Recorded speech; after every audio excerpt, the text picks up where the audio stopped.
食い逃げする気ですか？俺が経営するラーメン屋で、突然アルバイト店員の怒鳴り声が店内に響き渡った。すみません。明日必ず。きちんと今すぐにお金を払ってもらわないと、こっちだって困るんすけど。ママ。怖いよ。女性は下を向いて謝り続け、幼い女の子たちは怯えて泣き始めていた。店主の俺はすぐさま駆けつけた。どうされましたか？あ、もしかして。俺はこの時の出来事を今でも鮮明に覚えている。俺は粕谷隆平、30歳。ラーメン屋を母と2人で切り盛りしている。もともとは父が始めた店だが、父が2年前に癌で亡くなってから店の場所を移転した。もちろん父の味は大切に受け継いでいる。店の評判は上々で、最近では口コミを見て遠方から来てくれるお客さんもいるほどだ。朝から仕込みを始めて11時の開店までには全てを整えるのが日課だ。俺がラーメンを作って母が接客と会計を担当し、二人三脚でなんとかやっている。いつもの醤油ラーメン大盛りとビールちょうだい。常連のサラリーマンが満面の笑顔で入ってくる。いらっしゃいませ、江口さん。今日もお疲れ様でした。ここのラーメン食べて、おかみさんの笑顔を見たら疲れも吹っ飛ぶよ。いつもごひいきにありがとうございます。常連客と母の何気ない会話を厨房で聞きながら調理をするのが、俺の楽しみの一つだ。特に夕方から夜にかけては、地元のサラリーマンや商店主たちが仕事帰りに立ち寄ってくれて、店内は活気に満ちている。母ちゃん、大盛り醤油よろしく。はいはい、よっこらしょっと。俺は麺を湯がきながら、ふと母の様子を見る。最近、少し動きがゆっくりになってきたように感じる。閉店後、俺は気になって、食器の片付けをする母に声をかけた。母ちゃん、最近ちょっと疲れてないか？もうあとは俺一人でやっておくから、先に帰ってゆっくり休んでよ。なーに言ってんの？まだまだ現役よ。母はそう言って、俺の背中をバシッと叩くと、ほがらかに笑ってみせた。無理はしないでくれよな。はいはい。しかし、そんな平和な日々が、ある日突然崩れてしまったのだ。昼の営業前の仕込み中に、ホールからドサッという鈍い音がした。痛い。母の声に振り向くと、床で腰を押さえて、母がうずくまっている。母ちゃん、大丈夫か？その日は昼の営業を臨時休業にし、急いで母を病院に連れて行った。幸い骨折は免れたが、腰を強打していて。1ヶ月程度の療養が必要です。くれぐれも無理は禁物ですからね。安静にお過ごしください。と、医師に言われた。竜兵、迷惑かけるね。いや、店は何とかするから、母ちゃんはゆっくりしててくれよ。とは言ったものの、店を一人で回すことはできない。そこで急遽アルバイトを募集した。母がすぐに連絡して頼み込むと、週末の昼だけ、親戚の節子おばさんが手伝ってくれることになった。節子おばさんは、俺が店を継ぐ前によく手伝いに来てくれていたので、とても助かった。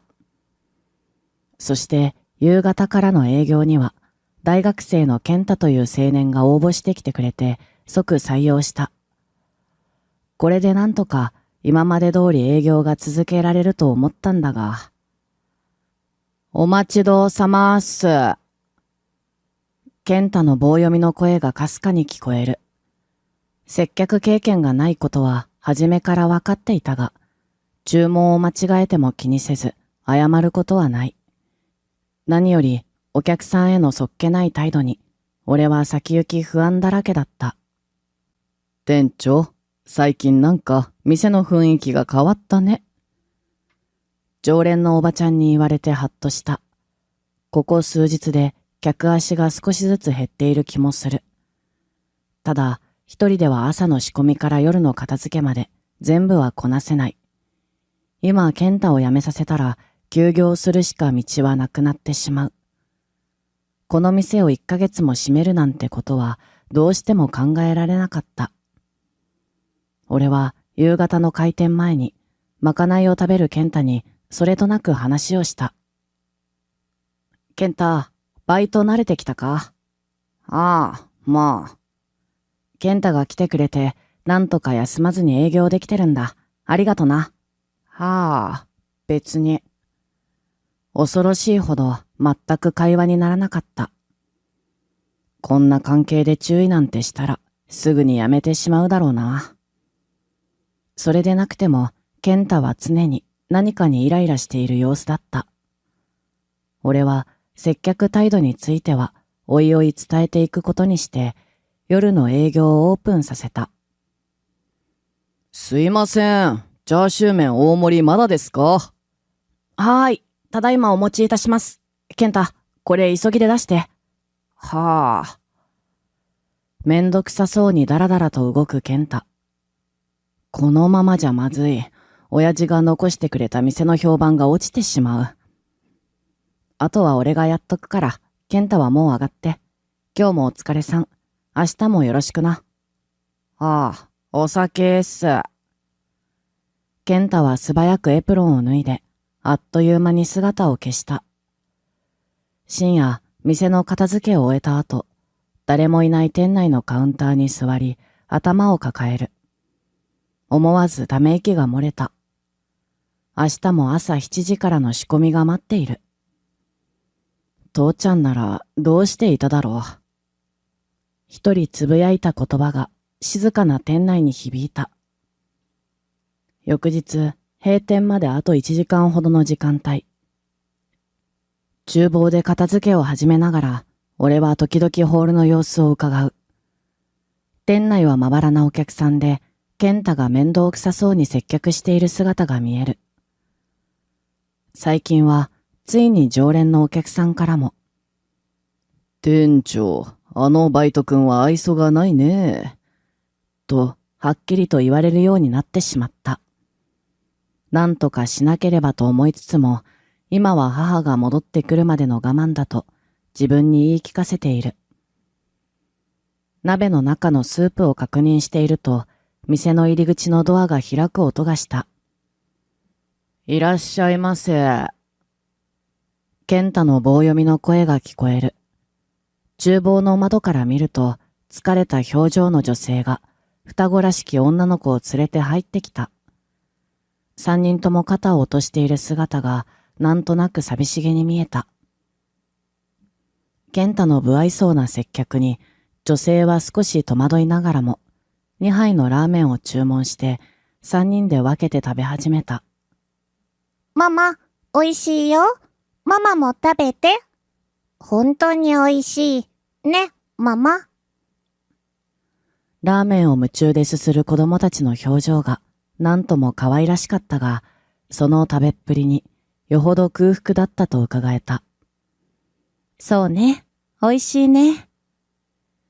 厨房からは後ろ姿しか見えなかったが、女性は2人の娘に食べさせるために、自分は少ししか食べていないようだ。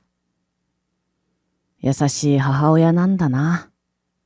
と思いながら、俺は片付けの続きを始めていた。しばらくすると、食い逃げする気ですか？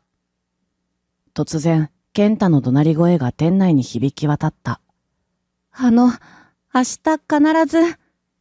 きちんと今お金払ってもらわないと、こっちだって困るんすけど。慌ててホールに飛び出すと、カウンターの前で、健太が女性に詰め寄っている。女性は下を向いて謝り続け、双子の女の子たちは怯えて泣き始めていた。どうせ初めっから払う気なかったんだろ。そんなことは、でも本当に申し訳ありません。どうしたんだ？俺は健太と女性の間に立ち、状況を落ち着かせようとする。この人、会計の時になってお金がないって言い出したんすよ。明らかに食い逃げ狙いじゃん。店長、俺警察呼びます。健太、ちょっと落ち着いて。本当に申し訳ありません。財布が見当たらなくて。代金は明日必ずお持ちしますが、今は警察を呼んでいただいても構いません。健太の言葉に、女性はさらに深く頭を下げる。健太、あっちのテーブルの片付け頼んでいい？俺が対応するから。周りの客もざわざわとしている。健太は不機嫌そうに、台拭きと除菌スプレーを持って、イライラしながら片付け始めた。顔を上げてください。この店の店主をしているものです。女性の顔をよく見ると、どこかで見覚えのある顔だった。ひろみちゃんじゃない？女性は驚いて目を見開く。もしかして、竜兵くん？その女性は小学校時代の同級生のひろみだった。記憶の中のひろみとは違って、疲れた表情でやつれているように見えたけれど、間違いなくひろみだった。小学校低学年の頃、ひろみはスポーツ万能で成績優秀だった。誰にでも優しく、みんなの人気者だった。ひろみとは家が近所だったこともあり、母同士も仲が良くて、よく一緒に遊んでいた。ただ、ひろみには一つだけ可愛い弱点があり、それはピーマンが苦手なことだった。こっそり俺が代わりに食べてあげていたっけ。高学年になるにつれて、なんとなく思春期の気恥ずかしさから、ひろみとは距離ができてしまった。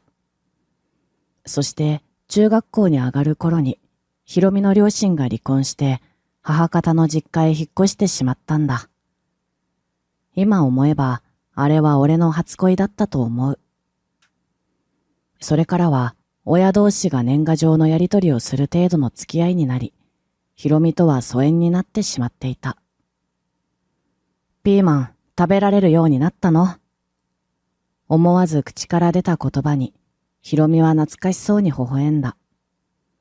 まだ苦手だよ。でも子供の手前、ちゃんと食べるようにしてるよ。緊張が解けて、ひろみの肩の力が少し抜けた。双子の女の子たちは、まだ怯えた表情で、ひろみの後ろに隠れている。この子たちは、双子の娘。こっちがしおりで、こっちがみずほ。1年生になったばかり。しおりとみずほは、恐る恐る俺の方を見上げて、ごめんなさい。と謝った。私のせいで、さっきの店員さんにも嫌な思いをさせてしまって、本当にごめんなさい。まあ、それは気にしないで。またラーメン食べに来てよ。お代はその時にもらうからさ。しおりちゃん、みずほちゃん、またラーメン食べに来てね。俺が笑顔でそう言うと、二人も笑顔でうなずき、店長さんバイバイ。と帰っていった。ひろみと双子を送り出した後、健太とゆっくり話そうとしたが、彼は聞く耳を持たなかった。あの貧乏そうな母親は最初から食い逃げする気だったんすよ。あんなん警察呼んでやりゃよかったのに、俺は店のためを思って言った。間違ってね。健太の言ってることはもちろん正しいよ。ただ、正しいことを主張していても、言い方一つで立場が逆転することもある。もう少し、お客さんに対して、礼儀と思いやりを意識してもらえると助かるんだが、お願いできないだろうか。はぁ？説教かよ。うぜえな。時給いいから来てたけど、だりーからもうやめるわ。健太はさらに機嫌を悪くし、バイトを辞めると言って店を出て行った。やってしまった。途方に暮れながら家に戻り、母に今日の出来事を話した。まあ、健太はどのみち続かなかっただろうし、そもそも私がドジなせいだから、竜兵に迷惑かけちゃってすまないね。母ちゃんは働きすぎだから、まあちょっと休んでてよ。しばらくは時間を短縮して夜だけ営業することにするよ。節子おばさんに少し出てもらえたらなんとかなると思うんだ。節子さんには私から連絡しておくよ。それにしても腰が治ったら、ひろみちゃんと双子の娘ちゃんたちに会えるの楽しみだわ。母はひろみのお話に懐かしそうな表情を浮かべてそう言った。俺は寝る前にぼんやりとひろみのことを思い出していた。あんなにやつれた表情をしていたのは生活が苦しいのだろうか。明日、ひろみが本当に店に来るかどうかわからないけれど、またいつか会えることを少し楽しみに思いながら眠りについた。翌日からは昼の営業を休むことにした。母に無理はさせられないし、一人では朝から晩まで回せない。店頭に当面の間昼営業休止という張り紙を出して午後から仕込みを始めた。一人で黙々と作業をしていると店の扉をノックする音がした。予想通りそこにはひろみと双子の姿があった。お店開ける前の方がいいかなと思って、昨日は本当にごめんなさい。ひろみが申し訳なさそうに封筒を差し出す。昨日とは違って少し明るい表情に見えたが、それでも疲れた様子は隠せない。ひろみちゃん、来てくれたんだね。店長さん、こんにちは。しおりちゃん、みずほちゃん、こんにちは。今は仕込み中なんだ。せっかくわざわざ来てくれたんだから、中に入ってよ。俺は3人を店内に招き入れた。双子は昨日よりも警戒心が解けたのか、好奇心いっぱいの目で店内を見回している。昨日は本当に申し訳ありませんでした。ひろみは深々と頭を下げて代金を渡してくれた。昨日の健太のことも気にしているようだった。お財布がなかったのは本当だけど、あの店員さんが怒るのも当然のこと。なのに、娘たちも泣いちゃったから、周りから見たら、あの店員さんの立場が悪くなっちゃって。ひろみはあんなに責め立てられた健太に対しても、心底心配している様子だった。彼は日頃の接客態度を注意したら、やめてしまったんだよ。こちらこそ、娘さんたちに怖い思いをさせてしまって、申し訳なかったね。竜兵くんはそんなきついこと言わないでしょ。相変わらず優しいんだから。変わってないね。ひろみはすぐに察してくれた。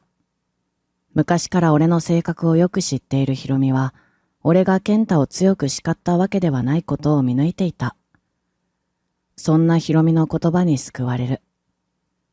双子は俺の仕込み作業に興味津々で近づいてきた。いい匂いがする。昨日のラーメン美味しかったです。しおりとみずほは目を輝かせながら、スープの仕込みやチャーシューを切る様子をじっと見つめている。しおり、みずほ、邪魔しちゃダメよ。ひろみが注意するが、俺は首を振った。大丈夫だよ。可愛い応援団がいると頑張れるから。そう言った途端、双子のお腹から空腹の音が豪快になり、二人は恥ずかしそうに顔をあからめる。しおりちゃんとみずほちゃん、お肉は好きかな？うん。大好き。二人は元気よく答え、目をキラキラさせた。これ、うちの裏メニューだよ。チャーシューの切れ端をご飯に乗せて、煮卵を乗っけ、甘辛いタレをかけた。まかない丼を3人に振る舞った。ひろみは娘だけで十分と言ったが、そこでひろみのお腹も盛大になり、ひろみは真っ赤になった。ママの腹ペコ飯が一番元気だ。ママも一緒にいただけますしよ。やだ、もう恥ずかしいな。俺も今からお昼ご飯なんだ。付き合ってよ。そういうところずるいな。竜兵くんは昔から優しいな。全然変わってない。と、少し目を潤ませて笑った。しおりとみずほは、あっという間にドンを平らげ、ひろみは久しぶりのごちそうに出会ったかのように、ゆっくりと味わいながら食べている。俺は、子供セットにつくおもちゃが入っているカゴを双子に渡した。好きなの一つ選んでね。わあ、どうもありがとう。二人は嬉しそうにシャボン玉を選び、ママ、お外でやってきていい？とひろみに尋ねる。ひろみがうなずくと、二人は店の前で楽しそうにシャボン玉を飛ばし遊び始めた。俺は仕込み作業をしながら、ひろみに近況を尋ねた。ひろみちゃんが引っ越したのは確か中学の時だから18年ぶりだね。元気にしてた？その何気ない質問にひろみの表情が曇る。私も何か手伝う。と店内を掃除しながら、ひろみは現在に至るまでの苦しかった日々を話し始めた。高校卒業後に地元の企業に就職したの。同僚の人と結婚を前提に付き合っていて、入籍前に双子を授かったことが分かったの。彼のご両親に結婚の挨拶と妊娠の報告に行くと、あなたシングルマザーの娘なんですって？うちの息子には見合っていないわ。そう言って、私の育ちを理由に猛反対されてしまって。君のように家庭環境に問題がある人間が息子の嫁となれば、うちはいい恥さらしだ。きっと金目当てなんだろう。そんな風に言われてしまって。ひろみの声は震えていた。彼は自分の両親に怒らなかったの？怒るどころか、彼も手のひらを返したように。俺には君の育った環境をどうすることもできないから、悪いけど。そう言って、彼は結局、ご両親に従ったの。今後一切うちの息子に接触するな。最終的には、彼のご両親から、中絶費用と、わずかな手切れ金を渡されて終わったの。でも私は、悩むまでもなく、この子たちを産むと決めていたし、産んで後悔したことは一度もないの。ひろみは、店の前でシャボン玉を追いかけて笑い合う双子を見つめながら言った。出産後は、母の助けを借りながら、仕事と育児を両立していたの。母もたくさん愛情を注いでくれた。ひろみは涙目になる。けれど去年、母は病気であっという間に亡くなってしまったの。一人で双子を育てながらの生活は想像以上に厳しかった。うまくいかない時っていろいろ重なるでしょ。職場での立場も次第に悪くなってしまって。シングルマザーだからって毎日定時上がりでいい身分ですよね。子供が病気だからって休みすぎ。結局こっちにしわ寄せが来てる。周囲からの風当たりはどんどん強くなってしまったの。そしたら今度は自分の心が追いつかなくなってしまってさ。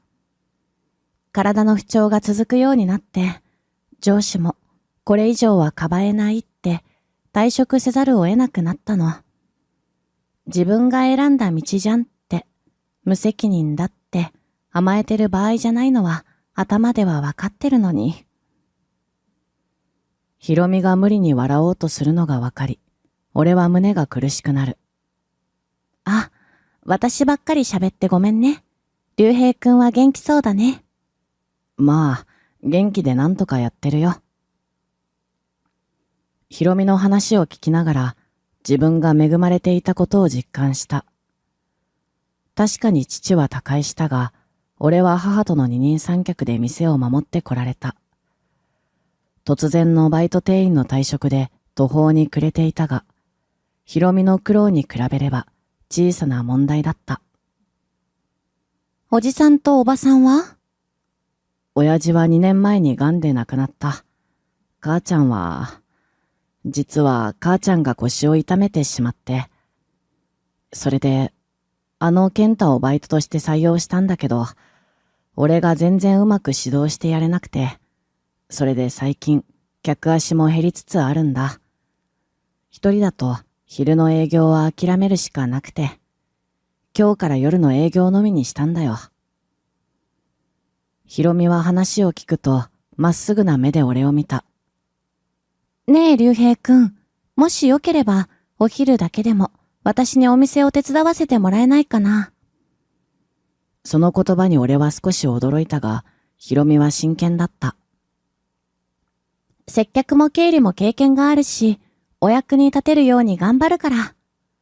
じゃあさ、ひろみちゃんの次の仕事が決まるまで、短期バイトってことで、お願いしてもいいかな。もちろん。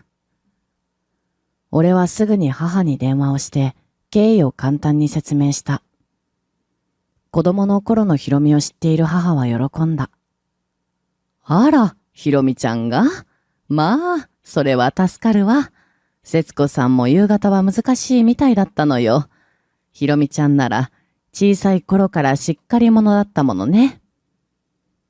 母の反応に安心した俺は、母からの意外な提案に驚いた。竜兵、私も年だし、腰が良くなったとしても、今までのようには働けないわ。ひろみちゃんさえよかったら、お店の2階に住んで、正式に働いてもらえないかしら。わかった、聞いてみるよ。俺が母の提案をひろみに伝えると、ひろみは驚きと喜びの表情を浮かべた。本当にいいの？すっごく助かるよ。実はアパートの更新が迫っていて、もっと家賃を抑えた物件を探していたところだったの。精一杯頑張りますので、ぜひよろしくお願いします。ひろみは俺に丁寧に頭を下げた後、しおりとみずほにわかるようにゆっくりと説明した。ラーメン屋さんの2階がお家になるの？わあ、やったー。楽しそう。いつもいい匂いだね。二人は意外にもすんなりと受け入れて喜んでくれた。もともと店の2階は住めるようになっていたが、家は別の場所にあったため、俺と母は2階を休憩や仮眠を取るために使用していた。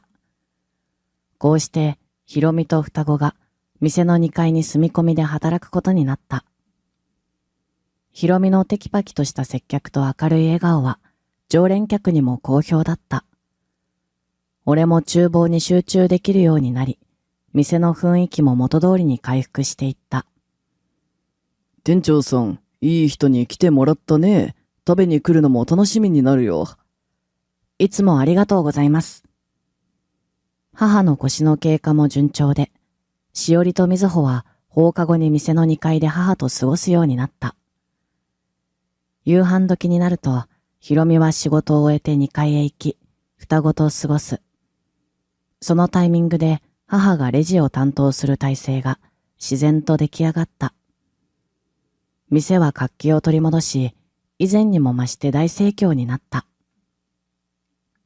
双子は母と俺にもすぐに懐いてくれた。俺の背後にこっそり立ち、膝かっくんをしたり、仮眠中の俺の顔に髭を描いていたりと、いたずらをするようにもなった。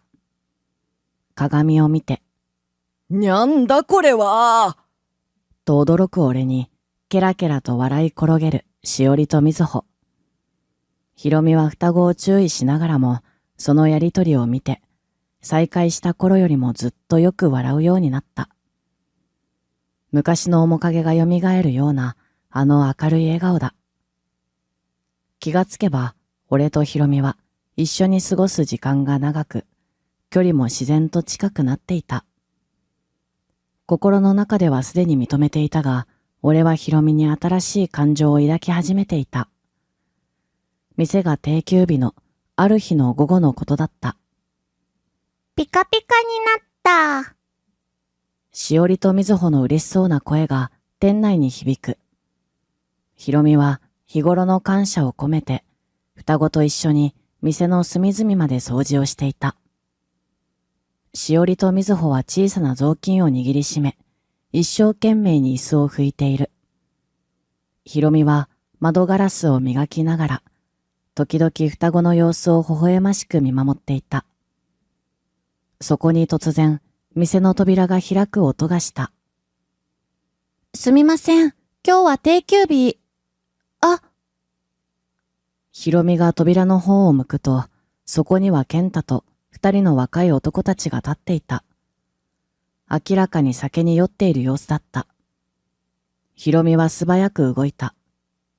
しおり、みずほ、2階に行ってて。双子は不安そうな顔をしたが、ひろみの真剣な表情を見て、素直に階段へと向かった。2階に駆け上がった二人は、すぐにひろみのスマホを手に取り、俺に連絡をした。ひろみちゃん、どうしたの？竜兵さん、しおりとみずほだよ。今すぐお店に来て。ママを助けて。しおりちゃん、みずほちゃん、何があったの？あの怖いお兄さんが、酔っ払いのお友達連れて、お店に来ちゃったの。健太が？わかった。今すぐ行くよ。二人は2階から動かないでね。俺はすぐに店に駆けつけた。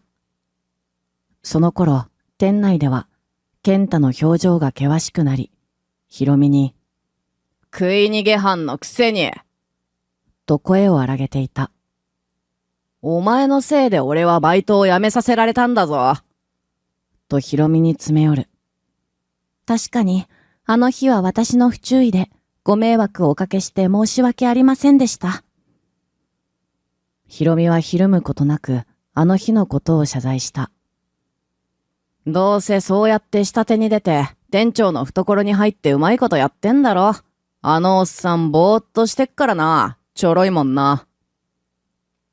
健太と友人たちは、ドカッと席に座り込むと、ラーメン3つください。あと瓶ビールも3つで。おい、早く持ってこいよ。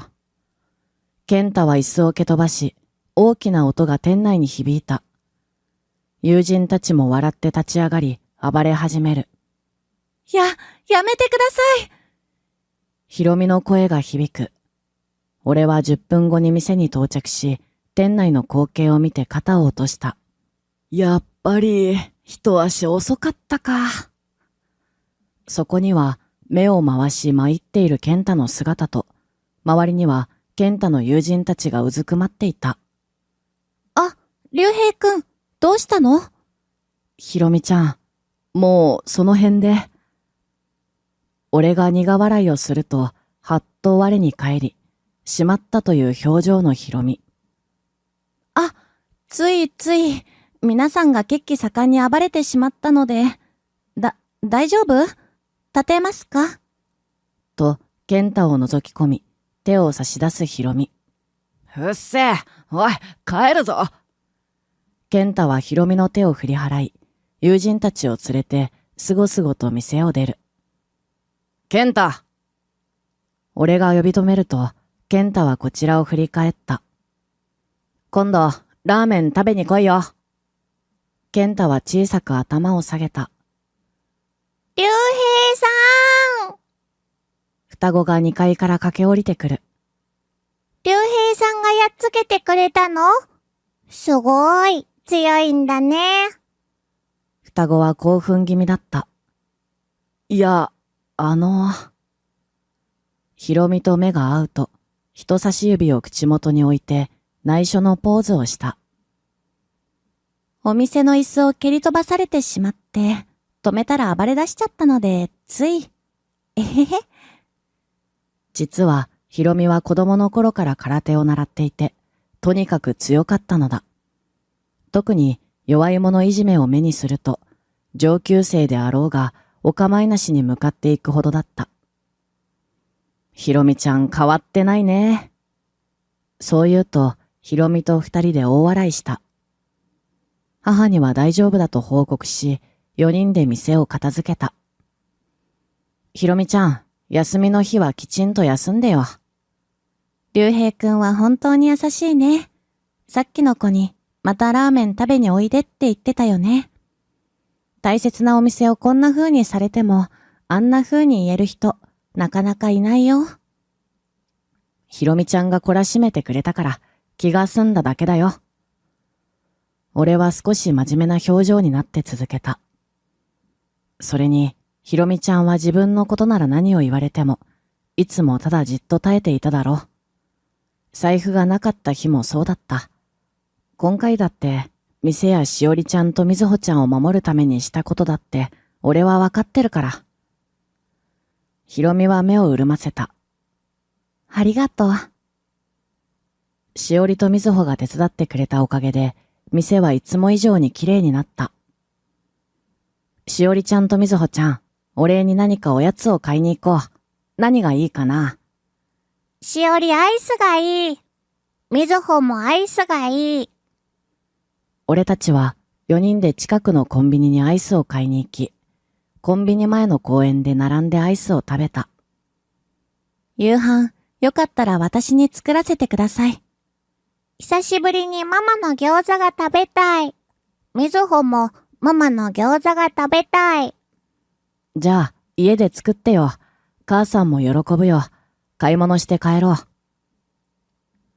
俺たちは4人で買い物をして、俺の家に向かった。母はひろみと双子の訪問を喜び、双子と楽しそうに遊んでいた。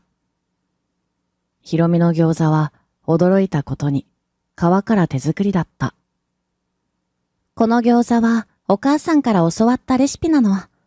子供の時からよく作ってくれて。ひろみは懐かしそうに話しながら手際よく餃子を作っていく。しおりとみずほも具を包む工程になると寄ってきて、私もする。と言って5人で一緒に包んだ。出来上がった餃子はとにかく美味しくて、俺は母と目を合わせた。これ、店で出せないかな？いいと思う。ラーメンより人気出ちゃうかもね。と母は笑った。ひろみは翌日から昼休憩を使って、厨房で餃子の仕込みを始めた。常連のお客様の意見を参考にしたいの。改良すべき点があれば取り入れようと思って。ひろみの意見に俺も母も賛成だったので、まずは常連客に試食をしてもらうことにした。ジューシーで何個でも食べられる。皮のもちもち感が最高と女性客からも好評だった。しおりとみずほの友達も呼んで食べてもらうと、子供たちにも大人気だった。ひろみちゃん、来週から正式なメニューとして採用しよう。ありがとう。正式メニューとして加わった餃子は予想をはるかに超えて大人気となった。母の体調もすっかり良くなったが、できるだけ腰に負担のない業務を母が請け負った。ある日、俺とひろみが午後の仕込み中、双子が学校から帰宅し、店で宿題をしていたとき、店の扉が開いた。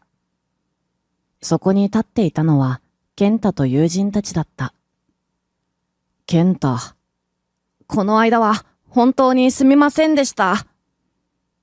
健太と友人たちは急に頭を下げた。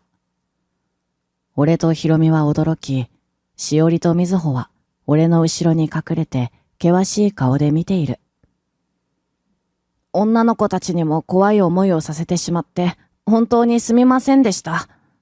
俺、何やっても思うようにいかなくて毎日イライラして、よくよく考えたらすげえダセえことしてんなって。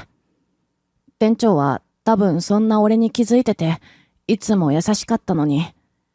店で暴れたのに、またラーメン食べに来いよって言ってもらって、俺が声をかけようとすると、先にしおりとみずほが健太の前に出て行った。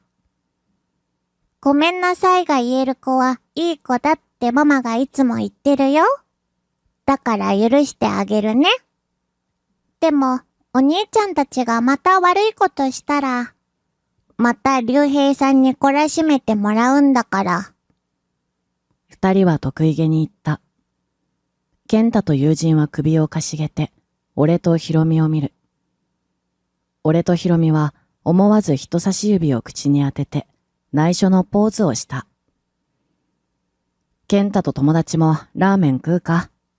よかったら餃子も食べてってね。健太は少し涙目になって、友人たちとうまいうまいと言いながら、ラーメンと餃子を平らげた。帰り際、健太たちは深く頭を下げ、ごちそうさまでした。次はバイト代持って今日の3倍食べに来ます。と、いい笑顔で去っていった。しおりとみずほも手を振って見送った。それから半年が経ち、店は嬉しいことにずっと繁盛していた。健太やその友達が SNS で店の投稿をしてくれていたことも繁盛していた理由の一つだった。母の腰はすっかり良くなり、以前よりも元気になった気がする。しおりちゃんとみずほちゃんから元気もらっちゃうのよね。と、母は二人を抱きしめる。おばちゃん大好き。と、二人も母にしっかりと抱きついた。しおりとみずほも前より元気いっぱいになり、出会った頃のやつれた雰囲気はみじんもなくなっていた。ひろみもよく働き、よく笑い、日に日に魅力が増していく。俺はもう自分の気持ちにはっきりと気がついていた。ひろみを特別な存在として見るようになっていたのだ。いや、ひろみは俺にとって昔から特別な存在だったのだ。この気持ちがバレないように、できるだけ普段通りに振る舞っていた。ある日の午後、いつものように仕込み作業をしていた。ひろみが熱心に餃子の皮を伸ばしている横で、俺はチャーシューを煮込む鍋を見ていた。もう随分と様になってきたな。二人で働く姿が。そんなことを考えていると、ふと気づいた。双子の視線。しおりとみずほがカウンター席で宿題をしながら、時々俺たちを見て何かひそひそと話している。どうしたの？とひろみが尋ねた。しおりとみずほが嬉しそうな表情で顔を見合わせると、みずほ、やっぱり竜兵さんとママってさ、うんうん、お似合いだよね。俺とひろみは思わず目を合わせて、すぐに視線をそらしてしまった。急にどうしたのよ。ひろみが焦って尋ねる。この間、家族でラーメン食べに来てくれたお友達が言ってたんだ。しおりちゃんとみずほちゃんのママと店長さんはとってもお似合いだから、きっとそのうちしおりちゃんとみずほちゃんのパパになると私は思うなーって。ね、みずほ。うん、言ってたね。竜兵さんはいつになったらみずほとしおりのパパになるの？二人の澄んだ瞳は期待に満ち溢れたようにキラキラとしていた。俺は返事に困り、思わずひろみを見る。ひろみは真っ赤になっていた。宿題は終わったの？話題を変えようとするひろみ。その時、レジのお釣りを準備し終えた母が双子を誘った。そうそう、この間いただいた美味しいおせんべいがあるのよ。2階で食べましょう。食べる。じゃ、私2階で休憩してくるから、あとはよろしくね。と、母が双子を引き連れて2階へ上がっていった。店内に静けさが流れる。黙々と仕込みの作業を続ける俺とひろみ。何度も頭の中で言葉を練っていた。伝えなければならない気持ちがあった。息を深く吸い込み、俺は意を決した。ひろみちゃん、ちょっといいかな。うん。俺はまっすぐヒロミを見つめる。俺と結婚してください。え？ヒロミは真っ赤になり、驚いた表情を浮かべた。私で本当にいいのかな？俺はゆっくりとうなずいた。ヒロミは満面の笑みを浮かべ、はい。よろしくお願いします。と答えた。極度の緊張から解放された俺は、ガクガクする足で椅子に座り込んだ。ヒロミはそんな俺を見てクスクスと笑った。ヒロミちゃん、俺、その笑顔を一番近くでずっと見ていたいんだ。私も、竜兵くんの隣でずっと一緒に笑っていたいな。俺とヒロミは仕込みを終えてから、そのまま2階へ行き、母としおりとみずほに結婚の報告をした。もうあんたたち、どれだけ待たせるかと思ったわ。と安堵の表情を浮かべ、ひろみちゃん、ありがとうね。とひろみの手を取って握った。亡くなったお母さんからの年賀状にはね、いつもひろみちゃんのことが書いてあったのよ。母はひろみの母から届いた年賀状をひろみに手渡した。ひろみがいるから私はどんなことでも頑張れます。だから心配しないでね。ひろみの笑顔を見ているだけで、この子を産んだ自分を誇りに思えるの。ひろみは亡き母のメッセージに大粒の涙を流していた。ひろみちゃん、私は竜兵の母親だけど、第二の母と思って甘えてちょうだいね。ありがとうございます。よろしくお願いします。と、丁寧に頭を下げた。しかし、意外だったのは、しおりとみずほの反応だった。二人は目に大粒の涙を浮かべていた。しおりちゃん、みずほちゃん、俺、二人のパパになりたいんだ。ポロポロと涙を流す双子に、ひろみは心配そうに声をかけた。しおり？みずほ？どうしたの？竜兵さんが、しおりとみずほのパパになったらいいのにってずっと思ってたの。だから、夢みたいに嬉しいんだけど、竜兵さんのこと大好きだから、ママと結婚しちゃったら、しおりとみずほは、竜兵さんと結婚できないんだよね。俺とひろみと母は思わず目を合わせた。でも、ママが幸せになるなら、みずほとしおりは竜兵さんをママに譲ってあげる。